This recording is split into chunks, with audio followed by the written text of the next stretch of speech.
Are you ready with the coffee? When I'm ready, whenever you say go, we're ready. Okay. So I think we'll start.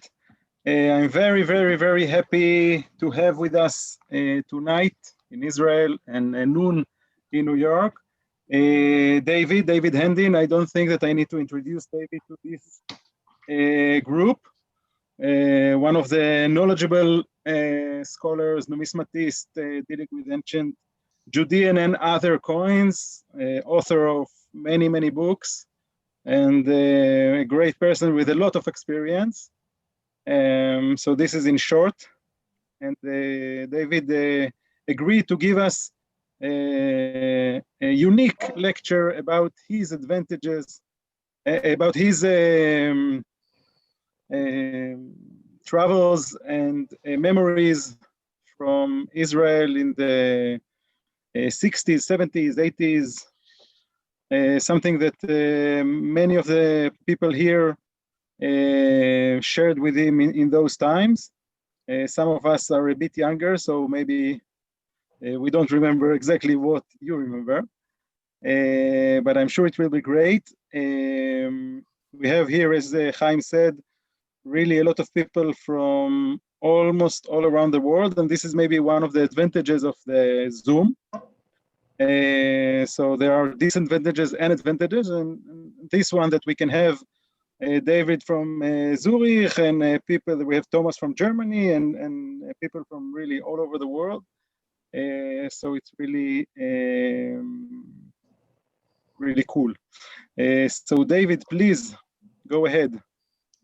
Please, 1 minute. If everybody can, please turn off your microphones that we won't disturb David during the lecture. Thank you. Thank you, Yoav. And I am going to speak in English. אבל קודם כל אני מדבר בעברית לכולם בארץ. אני רוצה להיות שם, ואני מבקש סליחה שהעברית שלי לא כל כך טוב לדבר ככה. אבל I hope I see you soon in person. And welcome to everybody else who joined us. Just by a little background, so I went to Israel in 1967 as a volunteer in the 6 Days War. And I stayed there for a year. During that year, I became very interested in ancient coins. I was already a collector, and my father was already a collector of ancient coins. And my entry really began because I went to buy some coins in the Old City for my father. The first time I went to the Old City, I felt something very unusual, that I really wanted to be there and I really belonged there.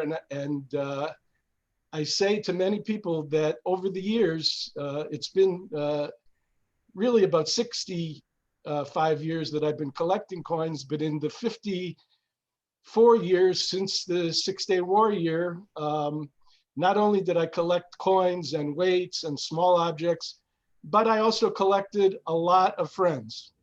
And a lot of the friends and the stories about the friends are almost as interesting as the coins. And now I get to the horrible situation where instead of being the young guy in the room, which I was in 67, now I'm one of the old guys in the room. And people want to know about the memories. And unfortunately, I was pretty good about taking pictures of coins and things, but I wasn't so good about taking pictures of people. However, I do have a few pictures here, and thanks to a couple of the families involved in these stories, I have more. I just want to say that this was not, just because I'm the one giving the talk and showing the pictures doesn't mean that I lived this adventure by myself. It was an adventure that was shared by actually a few people that are here today. And David Jesselson, certainly, Herb Krindler, Menashe, Rafi was around. I don't think Rafi's here right now. And I certainly also remember people that I'm going to mention along the way. I only have a few stories and relatively few pictures, but this is what I was able to save. So here we go. I hope you enjoy it. Please don't expect to learn anything about coins. So I first went, as I told you, in 67 and 68, and I went back again in 75 with my friend Herb Krindler, who's right here. This is me, and over here you will, whoops, I have to move that. My cousin Mordechai Tzipori, who at the time was Aluf Mishnah, and he did what I guess that all tourists did in Israel in 1960 in 75. We went out to the field and we shot some Galili guns to learn about that.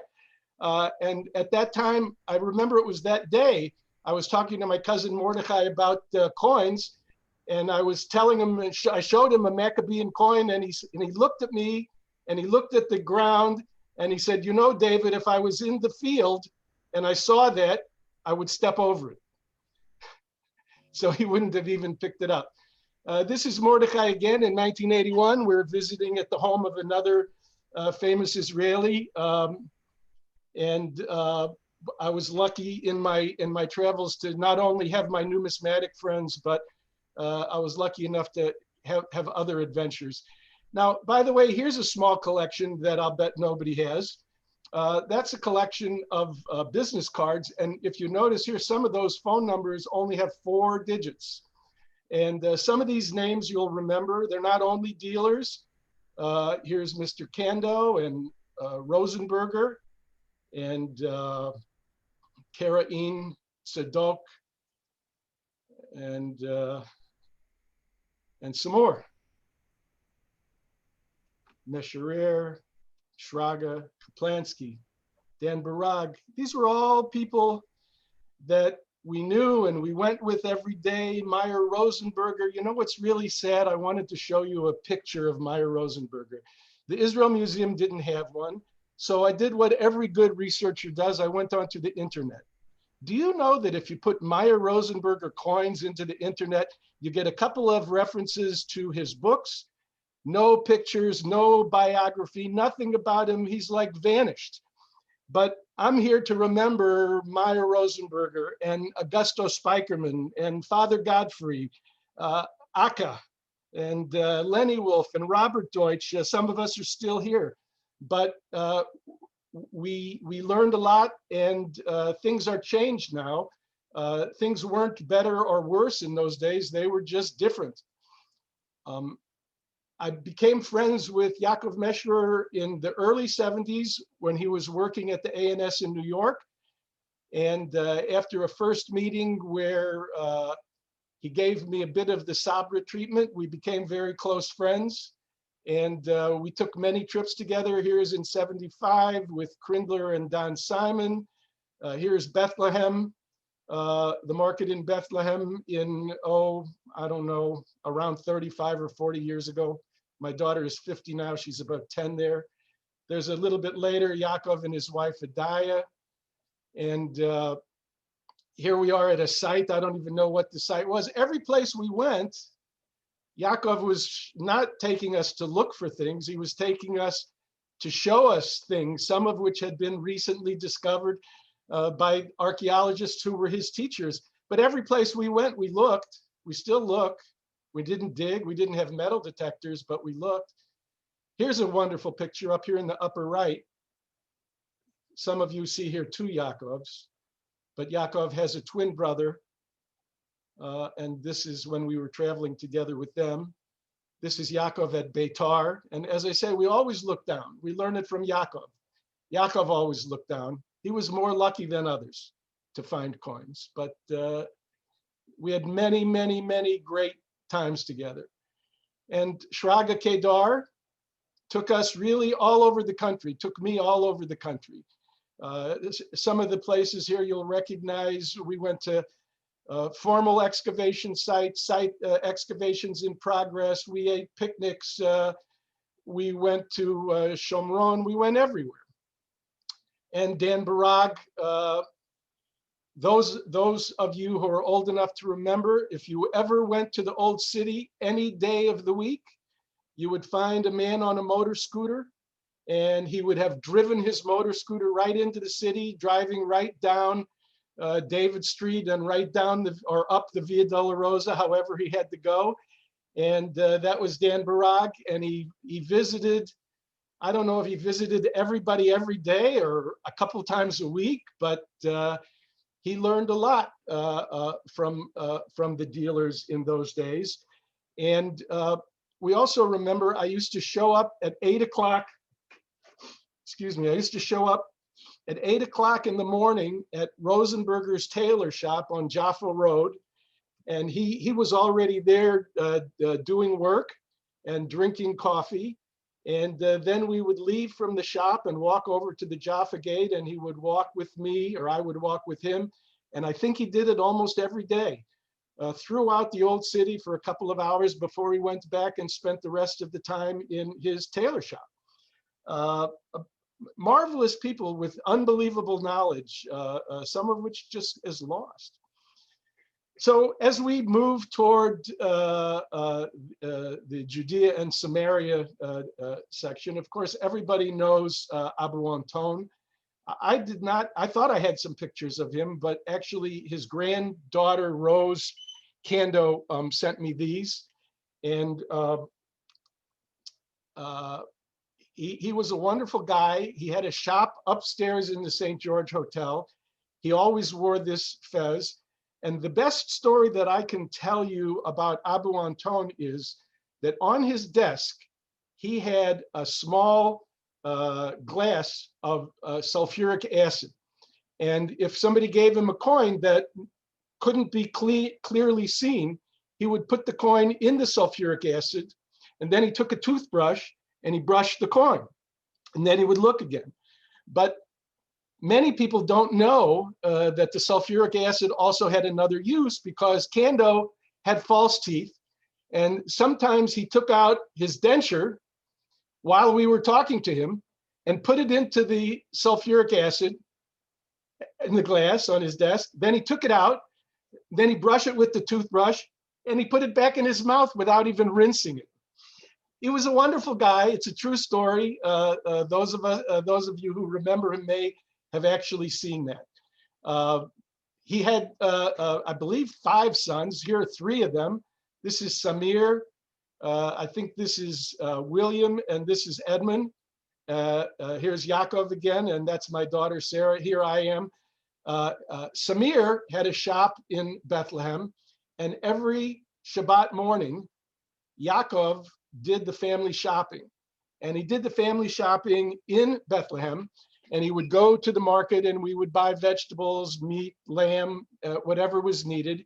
And while we were walking through the market in Bethlehem, different people would come to Yaakov and show him coins and ask him questions. And then after the shopping was finished, and after all of the people in the market were seen, we would go over to Samir's shop and office, and we sat and drank coffee. And he would show us things, some of which were very wonderful. One time, a few years after one of these meetings, Yaakov was at the Jewish Museum in New York setting up an exhibit, and I was helping him. And he telephoned me and he said, "David, I need some iron weapons from the Iron Age." And I said, "I don't have any." And he said, "Yes, but you're going to Israel, right?" And I was he was on a sabbatical, and I was getting ready to take a trip to Israel. He said, "Go to Samir Kando, tell him you want iron weapons for the museum. I said so, and he'll donate." So sure enough, I've carried back a few crude iron weapons for the exhibit at the Jewish Museum from Samir. An interesting family.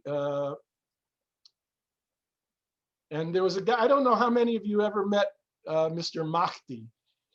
He was from Bethlehem, and he called himself the king of the Yahads because he had more Yehud coins than anybody. He apparently was one of the early people who found some of the places where they were easier to find, and he was always showing them. He had bright blue eyes, and here we are in a shop. We're eating someplace. I don't know if it's in Bethlehem or Jerusalem. Quite a character. Now, this is a story which, again, it's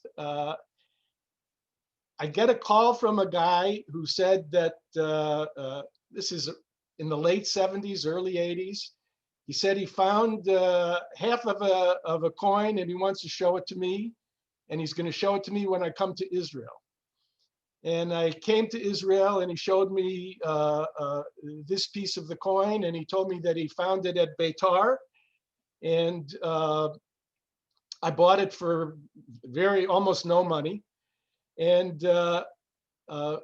some months later on another trip, the same guy came to me and said, I found another half of a coin. And when I brought them home, they fit together. It was the same coin. And as you can see here, there's full and complete patina on the edges, and the coin was chopped or broken in half in ancient times. Just one of those things that I probably would have never seen. Here we are with Abu Ali Atawil in Bethlehem. These two pictures are in 79 and 92. The one on the right is in Jerusalem, actually. And Abu Ali was a fascinating guy. He told me that he was one of the boys who found the Dead Sea Scrolls. However, when I wrote that story in an article in a coin magazine some years later, Abu Ali's lawyer, Arnold Speer, told me it was not true, that Abu Ali was not one of the boys. So I went back to Abu Ali on my next trip. And I also asked Shraga and Yaakov, because they were both with me at different times when Abu Ali told this story in Arabic, and they were translating. And I don't understand why Mr. Speer told me it wasn't true, but Abu Ali told me it was true. And he told me that he was one of the boys involved in finding the Dead Sea Scrolls and selling them to none other than Mr. Kando, Abu Anton, who at that time had a tailor shop in Bethlehem. And he showed, not a tailor shop, a shoemaker shop. And he would have a few antiquities in the windows there. So, by the way, that's a painting I did of Abu Ali from the photograph, just for my amusement. Now, there was a shop that most people don't know about today. The family Dejani had two shops. One was in Jericho and one was in Jerusalem, right near the entrance to the Kotel. This is in the Jericho shop, and I wanted to show this to you because, and that's Mr. Dejani is the bald guy in the background. And if I wanted to buy a lot of Herodian coins, I could always be sure to find them if I went to Jericho. The shop, there were actually two shops. The other one was very small. The shops in Jericho were always able to provide coins of Herod the Great. And obviously, there are good archaeological and historical reasons for that. This is Shukri Suhori, me and my brother and Don Simon in 1994 in Amman. Shukri was the brother of Nasrallah Suhuri. Nasrallah Suhuri was a part-time dealer and businessman in Bethlehem who helped bring to our attention most of the Bar Kokhba hoard coins. Unfortunately, I don't have any pictures of Nasrallah. He was married to a lovely lady named Angel. They knew all the good restaurants in Bethlehem, and I spent many evenings with them. Here's me and the American dealer Ira Goldberg. Sometime in the early 80s, we were traveling in the West Bank, and Ira came upon a ossuary that had a couple of menorah motifs, and here we are showing it off. Again, the kind of things that we found routinely in the early days, and it should be kept in mind. Well, I'm going to actually discuss that in a minute. Here we are in Shomron.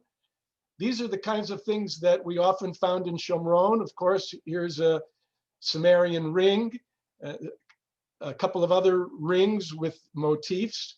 There were two shops in Shomron.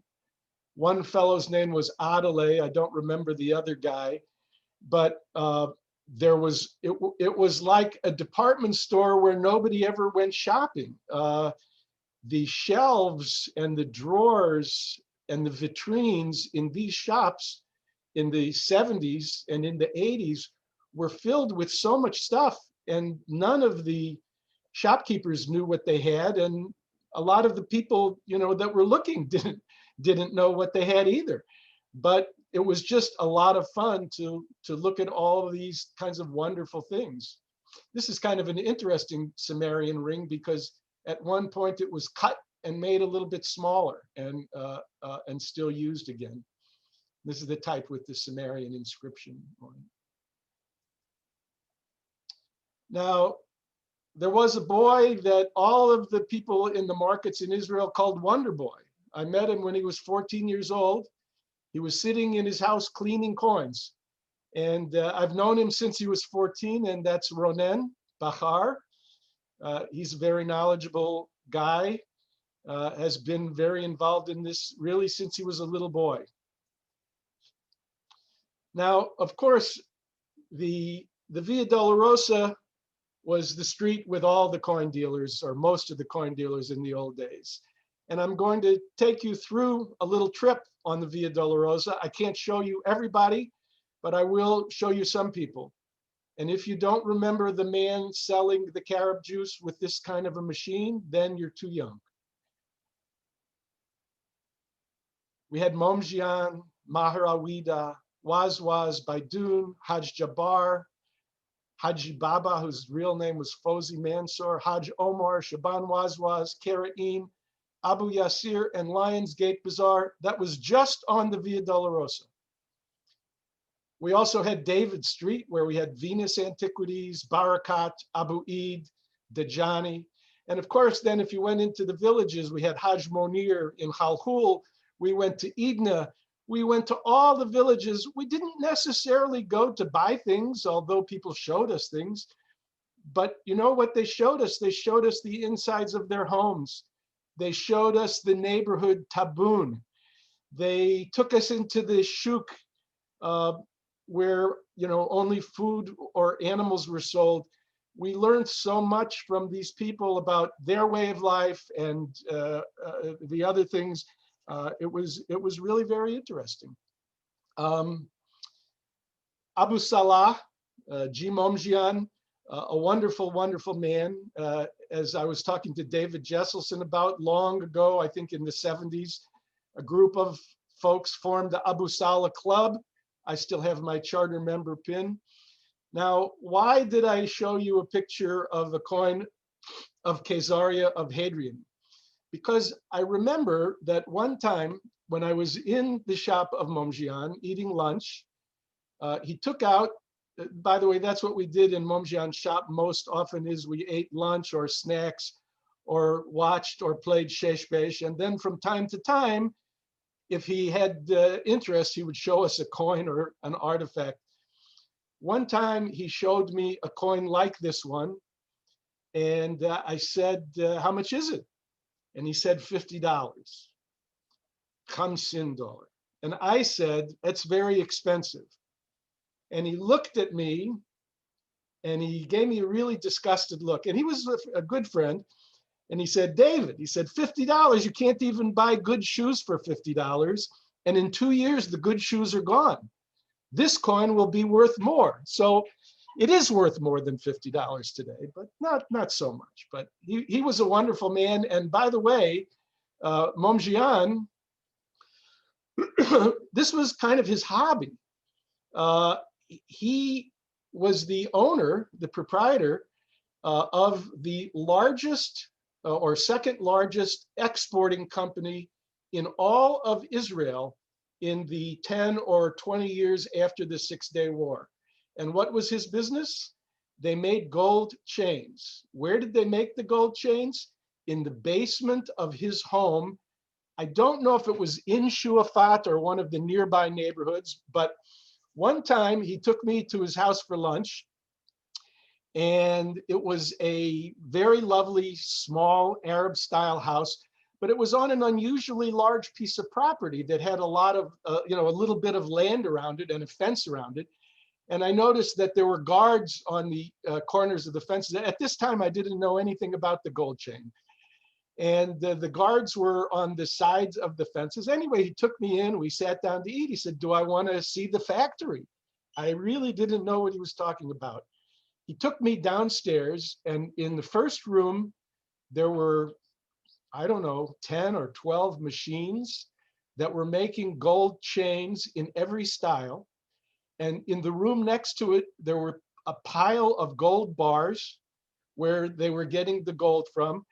And this guy really, his family, he let his kids and his family run the business, and he was really interested in the shop, and he used to come to the shop every day and see his friends. Another time I was in his shop, and I noticed that underneath the vitrine, my foot kicked something.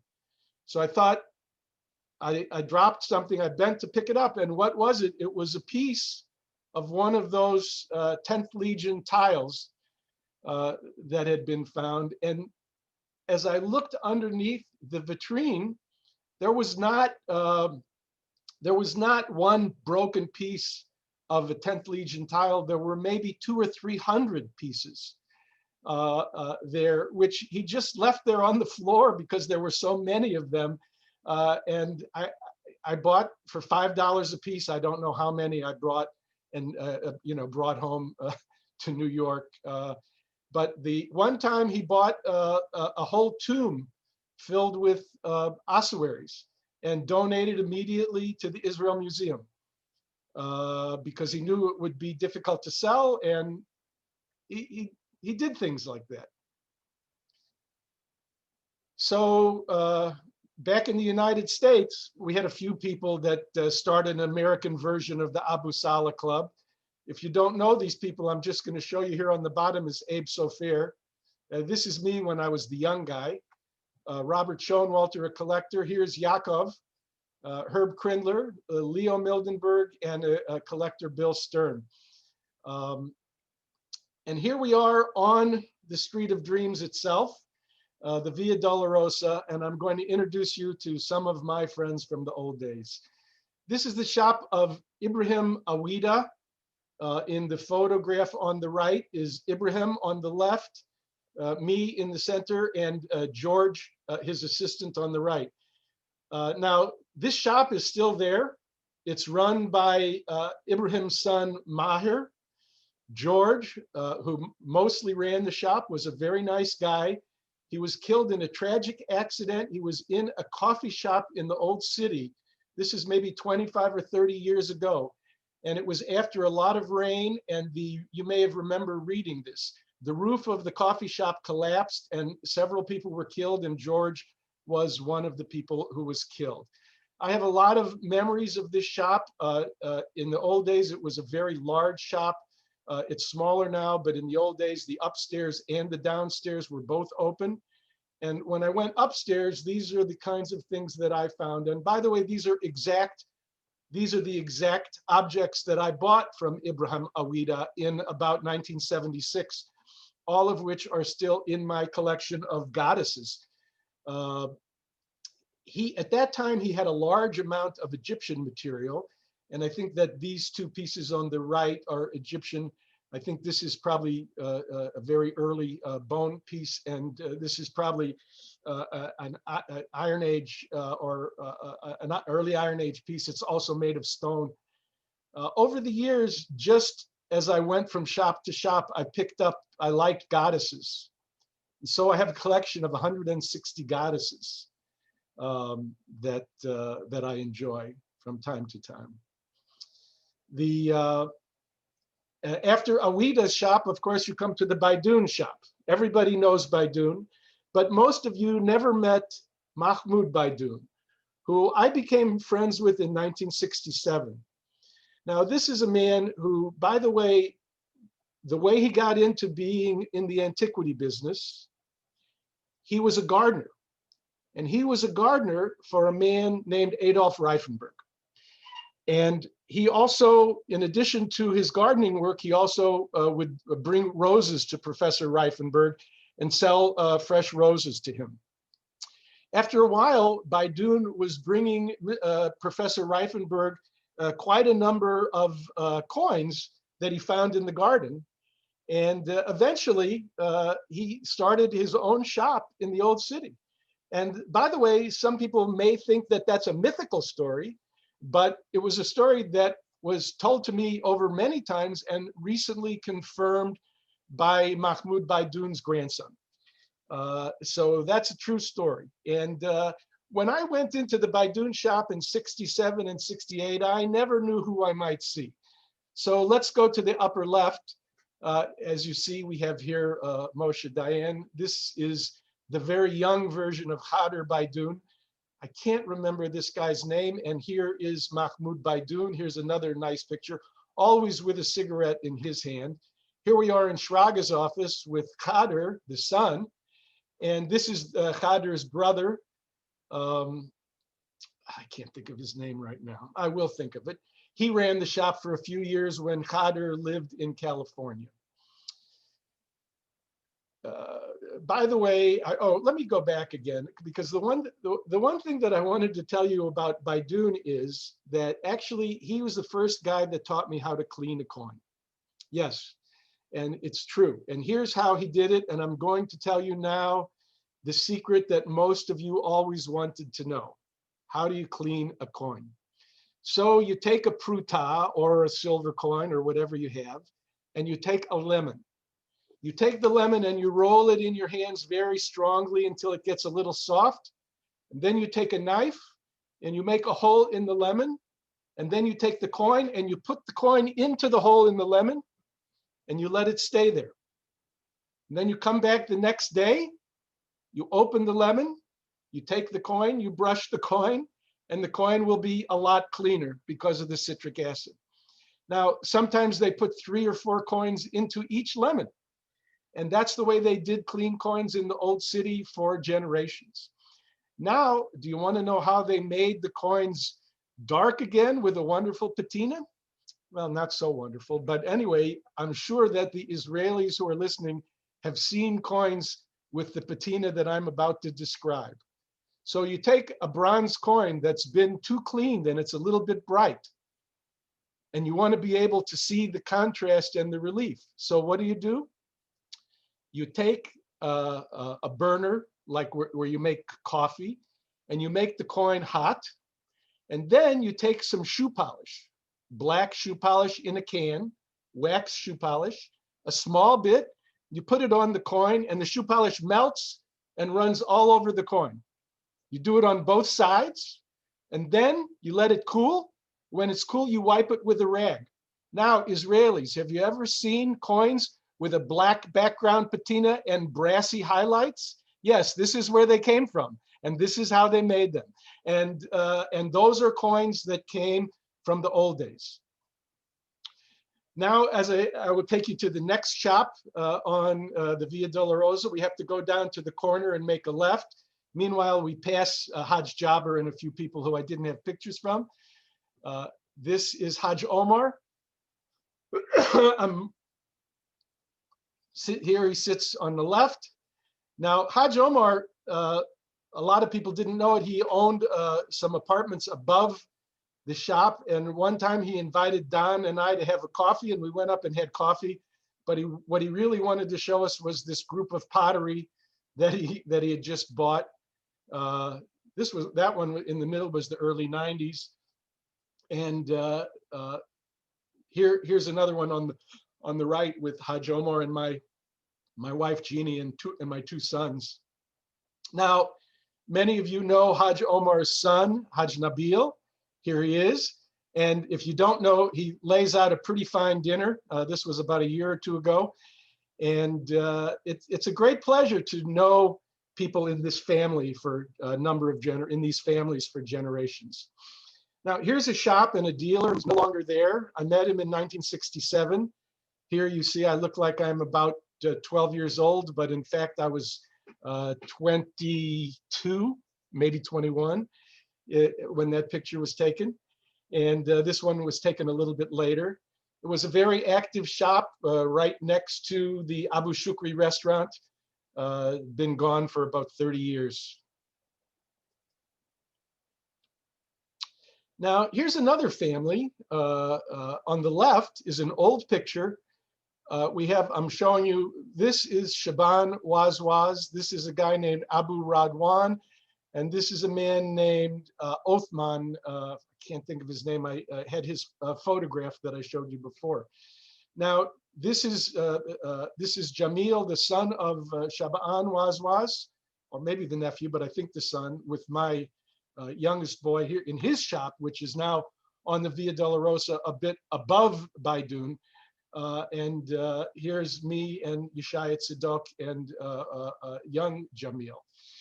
So this is a story that everybody wants to know about because it's the story that made me famous for being stupid. What can I say?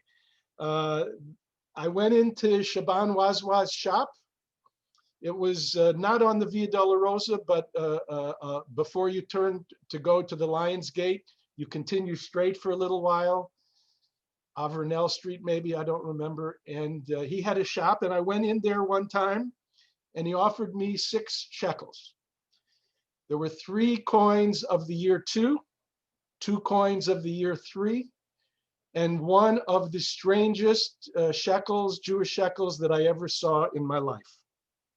And he asked me $6,000. Now, this was in the late 70s or early 80s, and $6,000 was a lot of money. I didn't have it. And not only that, I was a bit of a beginner at that time. I didn't feel that I knew that much. I saw this strange looking shekel. I thought it was really fascinating. I could not call Yaakov because he was on sabbatical in the United States. Shraga told me that Yaakov had seen the coin and thought that it was fake. So I did the very smart thing. I went back the next day and I negotiated to buy 5 of the coins for $4,000. And I left behind the one coin that Bromberg eventually bought and was eventually sold in the Shoshana auction as one of 3 known prototype shekels of the year 1 for over $1 million. So I was always learning. I was always learning to trust my instincts, to listen to my friends, to keep my eyes open. And the only way we learned was by seeing a lot of things. This is the very coin that I was shown, I believe.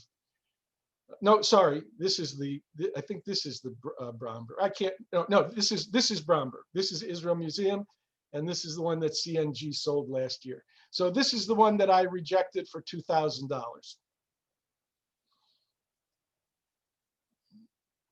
Another wonderful small shop was Abu Yasir. Abu Yasir was close to the Lions Gate. He had an amazing selection that was totally not organized. He did not know what he had.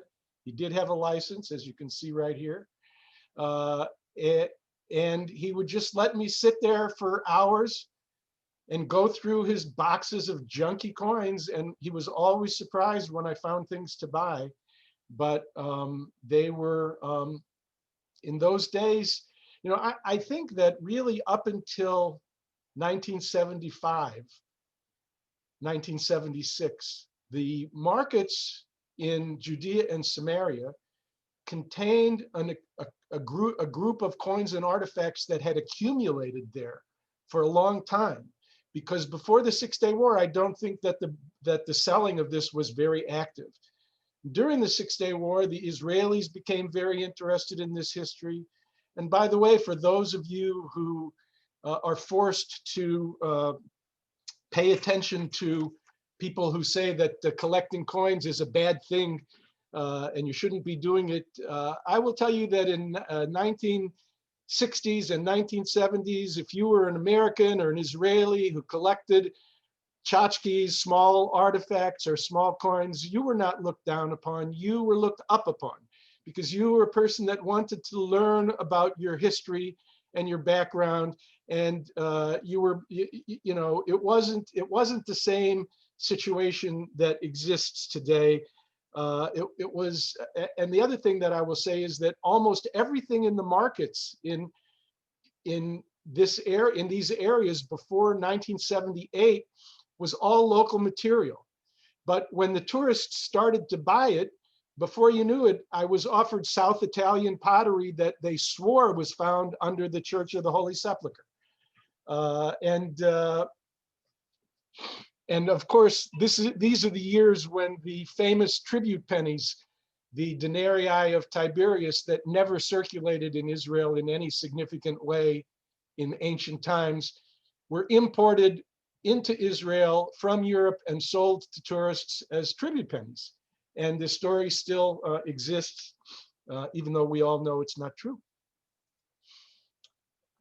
At the Lions Gate Bazaar, which was another one of my really favorite places, we had Kamal, Mahmoud. And by the way, this over here, this is an interesting picture in 1987.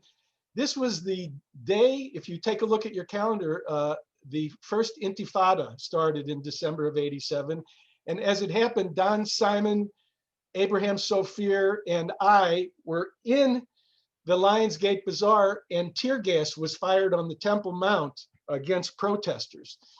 And Mahmoud, or his brother Mustafa, who's right here, ran over to the gate that closed the shop and slammed the shop door closed and told us that we would be staying and having coffee with them for at least 2 hours. And indeed, we stayed. 2 hours later, one of them went out, looked around, came back. They said, wait another half an hour, and then they escorted us out of the old city. The other, by the way, so Mahmoud married a German physician and moved to Germany probably 20 or 25 years ago. And his other partner, Kamal, still runs the shop, which is not very active these days. Now, why do I have this picture for you? Because in late 1970s, we showed up, I showed up with Don Simon, my friend Don Simon, at Kamal's shop at about 8 o'clock one morning. In those days, the old city opened up quite early, not so much these days. And there was Kamal waiting for us in his car right in front of his shop. And he said, get in. Well, we never got into the car. We only sat in the shop. So I said, Kamal, what's going on? He said, last night my wife had a baby. Today we go to Shechem to eat kanafi. So, okay, that was the tradition. So he drove Don and I up to Shechem. We went to a bakery. And the bakery, to be honest with you, didn't look very good to me. I saw this orange and gooey stuff that everybody else was buying, and I said, I don't want it. I don't think it's very good.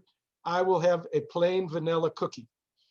So I took a plain vanilla cookie with my coffee, and we sat down. We sat down to eat the cookie, and my friend Don took the kanafi, and he tasted it, and he said, oh, it's very good. So I said, well, give me a bite. Well, he gave me a bite of the kanafi, and I have to say, that it's one of the great foods that I ever tasted. I ate all of his kanafi, and since that time I eat kanafi whenever I go to Shechem or to the old city. But again, it was really great just to participate in life with these guys. This is Momjian and Mahmoud. We often went on trips together in Jerusalem. This is at the Tomb of the Kings. They took me one day inside the Tomb of the Kings and showed me around. And there's Mahmoud and Shraga and I having lunch. That's not Abu Shukri. That is the place across from, I can't think of the other hummus place, the vegetarian one, but this used to be across from them. Abu Eid, now his grandson is running the shop. This is when I have dreams about the old city, this is what I dream about, the shop of Abu Eid. He kept all the coins in envelopes. And if he bought 10 coins together, he kept them in one envelope. And if he sold one, he wrote down that he sold one. And if I came into his shop, he wouldn't show me coins. He would only show me envelopes filled with coins. They weren't in order. I had to look through all the coins in the envelope, pick out the one or two, and then he would calculate from what was written on the envelope, how much he would charge for the coins. These were the days, by the way, there were a few forgeries, but not a lot. Today, if you go to the old city, over half of what you see is fake. Now, I'm getting to the end of my little talk, but I didn't want to finish without making some honor to the most famous Israeli dealer of those times, Yoav Sasson. I never saw Yoav in the old city. It was always the Arabs that went to him, you know, they went to the mountain. Yoav was the mountain. But he was a very unusual coin dealer. His place of business was his dining room table. And his vitrine was one big bowl in the center of the table where he dropped every coin and many objects that he had. And when the people came in, it wasn't open to the public, it was friends. It was me, Ashraga, Yaakov, Robert, Menashe, everybody that went there, Lenny, and you would look in the bowl, and if you saw something that you were interested, you would take it out and you would ask the price. And he would know, and that's the way it was at Yoav's in the old days. Another person who I didn't want to forget, although he may have left Israel before a lot of you knew him, his name was Asher Keshet. His father was a famous reverend. His name was Gleason Archer. Asher made Aliyah to Israel, converted to Judaism, and changed his name from Archer to Keshet. Makes sense, right? And became a collector in Jerusalem. I met him through Shraga. As you can see, the first time I met him, I was going to send him a Hadrian book and also the Prolongima to the Bar Kokhba War. That was his card. So many years later, Asher had moved back to the United States. I'll give you a short story. One of Asher's daughter was on a bus that was exploded by a suicide bomber. And she was badly burned and had to come to the United States for regular care. And Asher moved to the United States with his wife and kids. By the way, the happy story is she became a doctor herself eventually. But when Asher died, his wife came to me and said, do I want to buy his collection? His collection was legionary countermark coins and a bunch of objects, including this marvelous 4th Legion stone, which I bought and donated. It's now in the Israel Museum. I believe it'll be published in the next issue of their magazine and displayed shortly after that. That's something that Asher collected, and the museum was able to take it back because, in fact, it was known where the piece came from when he bought it. And he brought it to the United States with his household goods, and I send it back. And finally, the sweetest for the last is my friend, since 1967, the only one still alive, who I first met in 1967, who I still see, do business with, eat lunch and dinner with, is Yeshaya Tzadok. He's over 85 years old. He still knows more about coins and antiquities than most people. He's a marvelous guy, and I often use his shop in Jerusalem as my office. So with my apologies to people like Herb and David Jesselson and Menashe and Lenny Wolf, I don't know if you're here, and the others who were there, this is what I remember. This is how I remember it. It gives me great pleasure to think about this history. Thank you. Thank you very much. It was so interesting. David, it was great. Thank you very, very much. I think that many of the people here, some of them are getting back their memories with your stories, and the other half are probably jealous that they were not born in the right generation.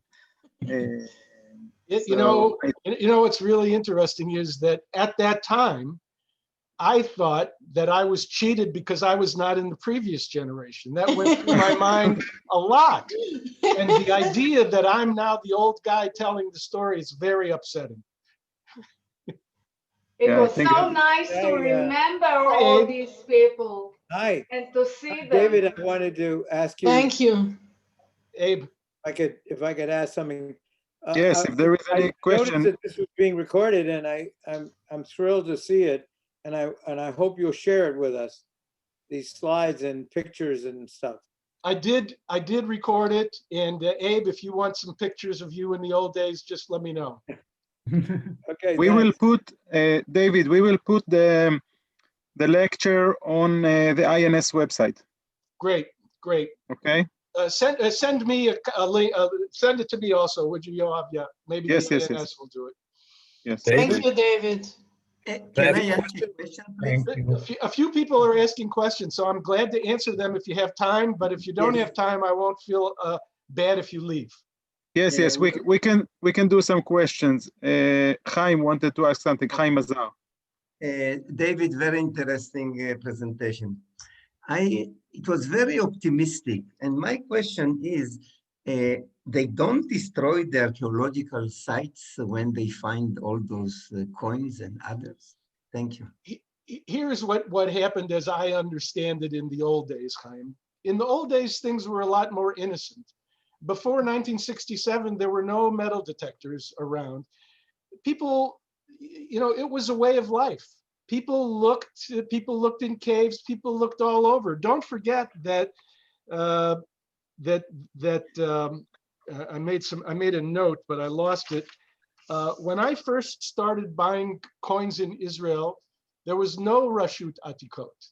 The Rashut was part of the Israel Museum, and it only split later, and the antiquity laws changed. So there's no parallel. I mean, here's the way it went. For all of history, since the time of the Romans, since the time of the Hashmonaim, people have been picking up coins, saving them, and reusing them. We have published collections. There's a Bar Kokhba oil lamp collection. Boaz has published coins that he found in one of the caves that was clearly a collection, a group of coins that had Hashmonaim, Jewish war, and Bar Kokhba. Kulam b'yachad. That's impossible for a hoard. It had to be a collection. So people have been collecting coins for thousands of years. So why shouldn't we collect coins today? There's a way to do it responsibly. There are millions and millions of coins in circulation, ancient coins. But the idea that people are going out with metal detectors today and destroying archaeological sites, according to the knowledge that we have today, I agree that we need to regulate it. But according to the knowledge that we had, when I think that so I used to buy coins and I brought them home. I took receipts. I showed the receipts to customs and I brought them home. At a certain time in the 1970s, Shraga told me, there's a lady who wants to meet you. I said, Shraga, I'm always happy to meet a lady. Who is it? Well, her name is Ruta Peled. Ruta Peled was the inspector at the Rashut who was at that time approving exports. The problem is that it was kind of new for her also. And, she said, the few times that I met her, she would say, where did you get the coins? Show me the coins. She didn't want receipts. She didn't care about anything. And most of the time she was too busy to even make an appointment. She said, okay, go ahead. Then when Boaz Zissou became an inspector in the Antiquities Authority, and I became very good friends with Boaz, which I still am today, the rules began to change. Now, when the rules first began to change, we had to take a cheshbon to the Rashut, and the cheshbon would say what we bought. And then after a few years passed, they wanted to see a cheshbon with a number. And things evolved in time, and now they have everything computerized. Let me say that I am very strongly in favor of collecting coins and small objects, but I'm also in favor of protecting the sites in a sensible way. This is not to discuss that, so I'm not going to give you all my crazy ideas, but so, I mean, if that answers your question, you know, back 50 years ago, nobody thought they were doing any damage if they found a coin. It was encouraged, not discouraged. I may add that after the 6 Days War, people went to the old city to buy antiquities, viewing the antiquities as they were saving them from being held by the Arabs or maybe destroyed. This is what Dr. Kindler told me when I came to work with him, that he went to the old city to buy Jewish coin and whatever Jewish things he could put a hand on in order to save them. And by the way, so one of the things that I didn't mention, which I did mean to tell you when we were looking at the pictures of Moshe Dayan, the shops in the old city were regularly filled with professors of archaeology.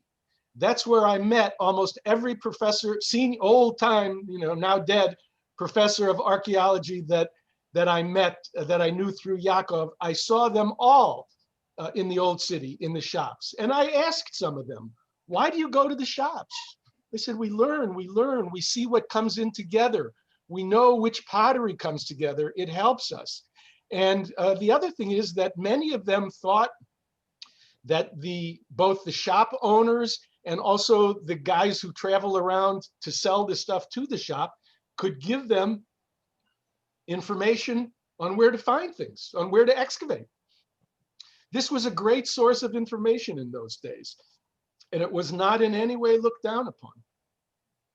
Well, I can confirm that the person who took me around and taught me and told me what to buy in terms of oil lamps, I have a collection of oil lamps, fundamental collection, was Trudy Dotan, one of the greatest of all archaeologists of the world, let alone Israel. And there was nothing, it was not viewed as irresponsible or improper for a person to have a collection of basic stuff. Of course, to answer Dr. Mazar's question in a very direct way, we really didn't know, Chaim, what was going on in the field in the early days. I mean, later now we know that damage is being done and it's a different situation. But in the early days, we didn't know what was being done. And I'm not aware now of how much damage was done, but clearly there's much more of a need to regulate and to watch things. Thank you. Any other questions? Chaim and Shacham want to ask something, yes. Right, there's two questions actually. One that I was wondering when, David, you were telling your story about the dealers. I met you once in Sami Taha's shop when it was still right inside the Jaffa gate. How far back does he go? Sami Taha doesn't actually go back as far as 1990. He's a younger guy. I believe that shop in the Jaffa Gate, he previously had a shop on King David Street in the same block in the same building on the complete other side where Tzedok is. He had a shop there for many years. That was his first shop. And then he moved to the old city. So he goes back away, but I don't think he goes back as far as 1990. My second question, maybe which around 1990. Second question, which I just remembered now when we were discussing the tension between archaeology and numismatic collecting. I recall somehow Avram Sofer, when he was the legal advisor to the State Department, got caught up in some kind of taking coins out of the country. What was that all about? Well, we have Professor Sofer here, but I don't really know. I read about it in the New York Times. But what happened was I was doing the Taba deal, the Taba negotiation between Egypt and Israel, and some people opposed Israel giving up the Taba, the 7 acres of land where the hotel had been built at Taba. And so they were looking for a way to embarrass and attack me. and they came after me. They basically found out that I had exported coins without going to a license, without getting a license. And I didn't know that I had to have a license. I exported coins only with the approval of Yaakov Meshorer. Everything I bought, I would take to Yaakov. Yaakov would take out the stuff that he wanted for the museum, which incidentally, all my city coins are in the museum now, even the ones he let me take. So I didn't know. And I just said, I didn't know. And they asked me, the director of they really came after me. I mean, it was vicious. But the director of the Antiquities Authority at the time, General Drury, I think it was, he told me, well, if you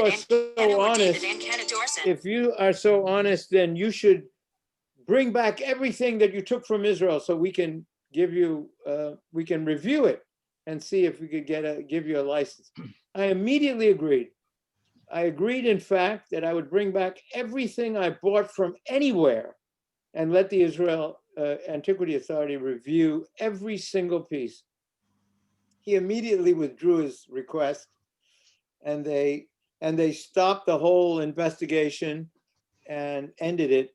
And that was the end of it. But it was embarrassing when it happened, obviously. When they come after you, they put you in the newspaper, and when they leave you alone, the newspaper's not interested in it, so they don't publish that.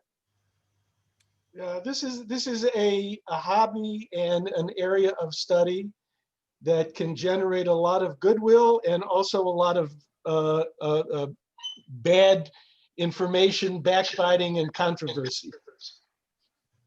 Right. Thank you, Abe. Thank you, David. If there is any other question for David? I have a question for David. Hi, David. You're describing your experiences with the dealers and your visits to the shops, and I've heard some of them from you, and it was very nice to see the pictures and to hear it in more detail.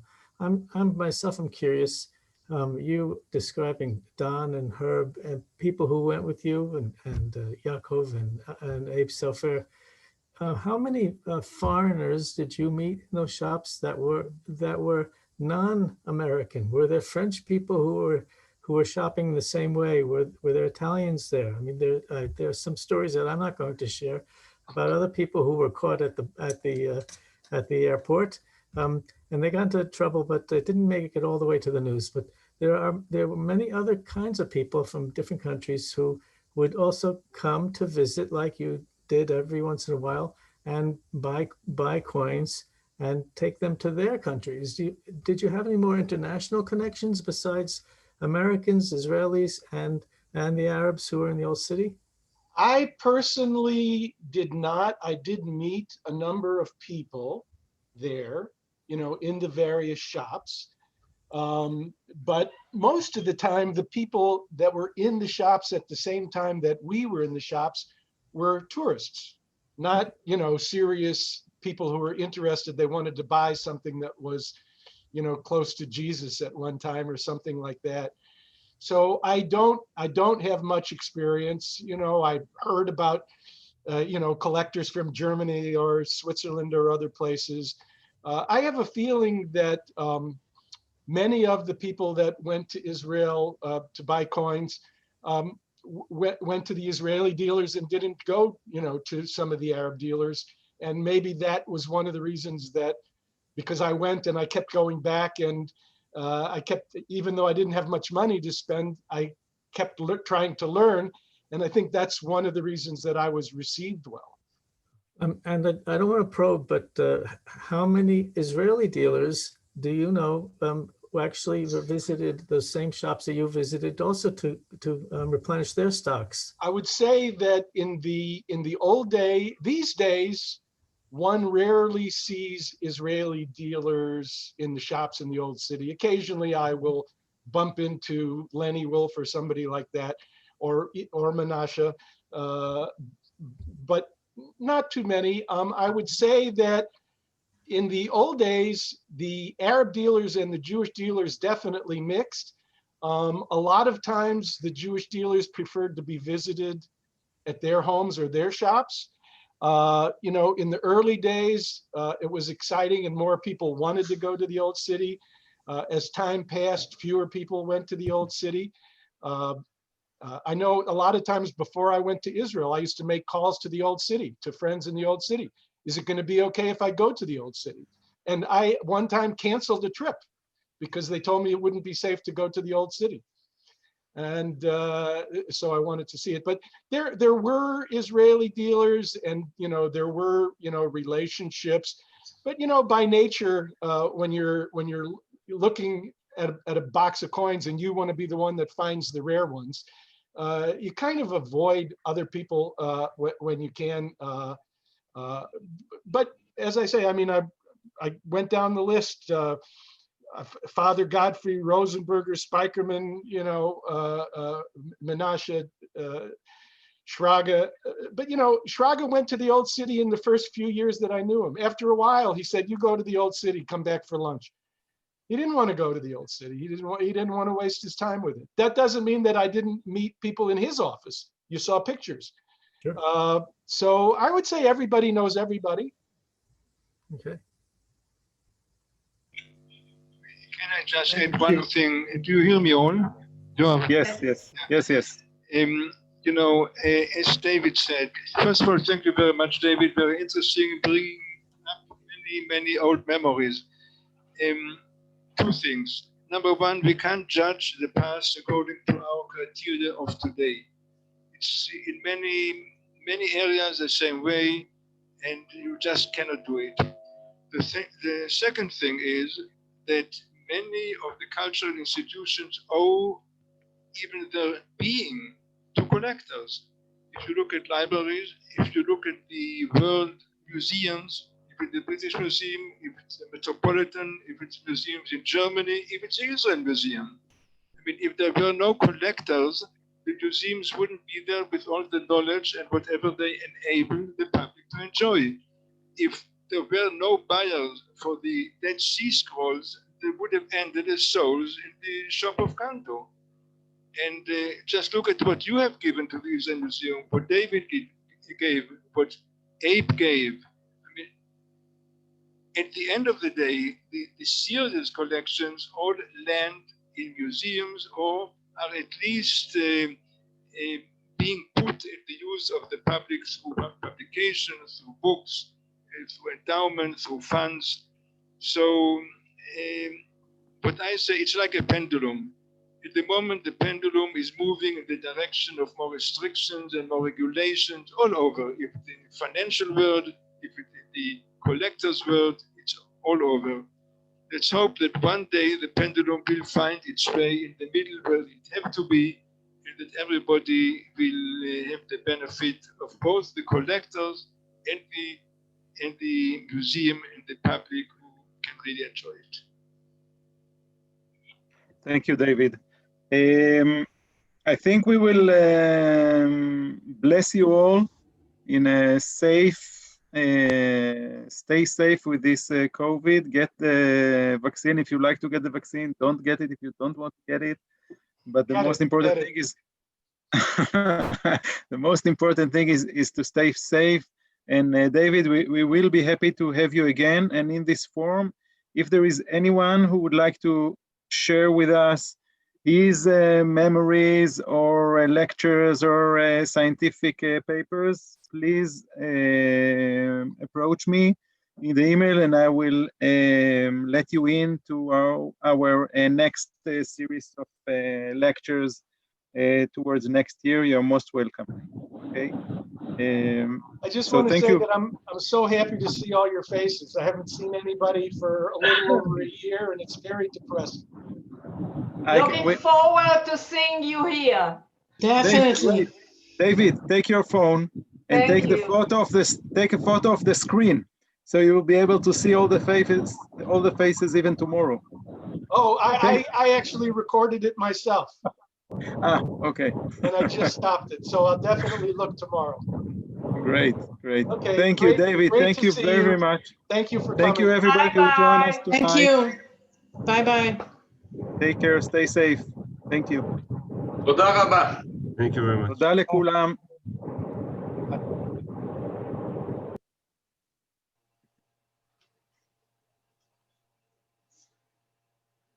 ותודה כמובן לחיים מזר שארגן לנו את הזום. איפה חיים? אני לא רואה אותך. כמובן. איפה חיים? טוב, הוא כבר התנתק, אבל תודה לחיים שארגן לנו את הזום. חברים, שיהיה לילה טוב, תשמרו על עצמכם, זה הכי חשוב. להתראות, בריאות. תודה. Because I'm the host. Okay, now I'll now you're the host, David. You need to... Okay, I'll close it.